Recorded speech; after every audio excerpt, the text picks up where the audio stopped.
Amerika masuk daftar orang terkaya di negeri ini. Setelah sukses memproduksi CPO, kini sektor hilir kelapa sawit mulai dibidik. Sawit juga merupakan tanaman multifungsi. Hampir seluruh bagian bisa menjadi rupiah-rupiah keuntungan. Yang paling populer adalah bagian buahnya.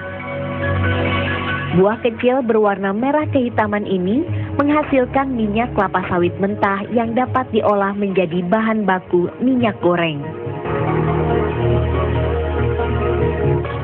Kini dunia sangat tergantung dengan minyak nabati hasil olahan sawit. Bahkan di Indonesia, minyak asal sawit ini sangat gandrung. Hampir seluruh proses memasak memerlukan minyak goreng. Selain harganya yang relatif murah dibandingkan minyak nabati lainnya, minyak sawit rendah kolesterol dan memiliki kandungan karoten yang tinggi.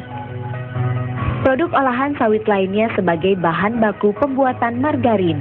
Kebutuhan akan margarin pun cukup tinggi di dunia.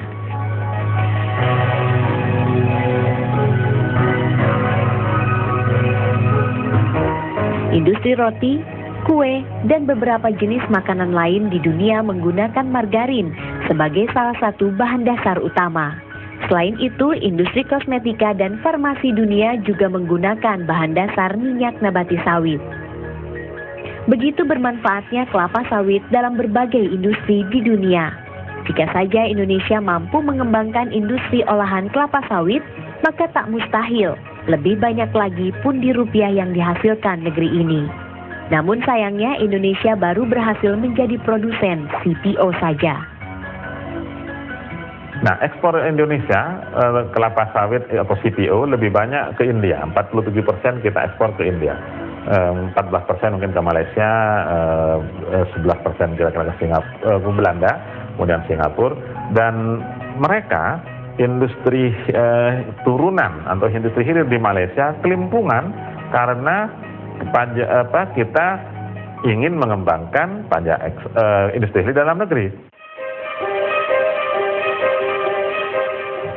Malaysia dan Indonesia, dua negara bertetangga yang bersaing dalam produksi kelapa sawit. Pada tahun 1974 pasca krisis minyak dunia, Indonesia dan Malaysia kecipratan untung. Selain penjualan minyak kelapa sawit meningkat, harganya pun melambung tinggi. Sejak saat itulah industri kelapa sawit dua negara ini menggeliat dan menjadikan Indonesia dan Malaysia sebagai saudagar besar minyak kelapa sawit di dunia. Berbagai isu menghiasi persaingan kedua negara, diawali dengan krisis tahun 1998, saat Indonesia menandatangani Letter of Intent dari IMF, yaitu mensyahkan liberalisasi perkebunan kelapa sawit di tanah Katulistiwa. Malaysia tidak mau memberlakukan nilai tukar bebas pada ringgit Malaysia. Malaysia menolak untuk melakukan liberalisasi di berbagai sektor. Malaysia bahkan mematok nilai tukarnya. Sikap cerdas Malaysia tidak berhenti sampai di situ saja.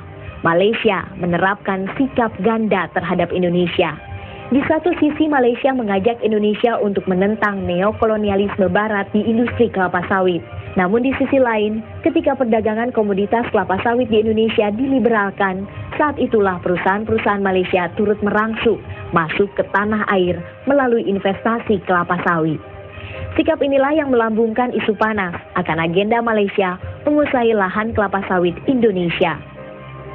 Dalam rentang 97-98 sampai dengan kemudian Mahathir berganti ke Baidowi, pada hakikatnya kata kuncinya adalah soal pemahaman tadi. Pemimpin besar dan paling berpengaruh di dunia adalah pemimpin yang melindungi negerinya, pemimpin yang mencerdaskan dan menyejahterakan, pemimpin yang membangun keyakinan bahwa perjalanan ke depan adalah benar. Dan itu dilakukan oleh Mahathir. Makanya kemudian dia disebut sebagai Little Soekarno, Soekarno kecil, gitu ya. Indonesia nggak ada. Reformasi yang diarak pada tahun 1998 seakan menjadi puncak kejayaan kebebasan dan pembaharuan Indonesia. Namun pasca reformasi, kritikan akan semakin liberalnya kebijakan pemerintah terus menghujam tajam. Liberalisasi di segala sektor, termasuk sektor komoditas kelapa sawit. Dalam neraca perdagangan kita dalam 5 tahun terakhir, dia negatif pertumbuhannya sebesar 17,07%. Kan saya bilang, Mas. Itu artinya sesungguhnya kita tidak tumbuh. Karena impor kita naiknya melonjak keras, sementara ekspor kita landai naiknya. Nah, itu akan memasalahkan posisi pada sawit.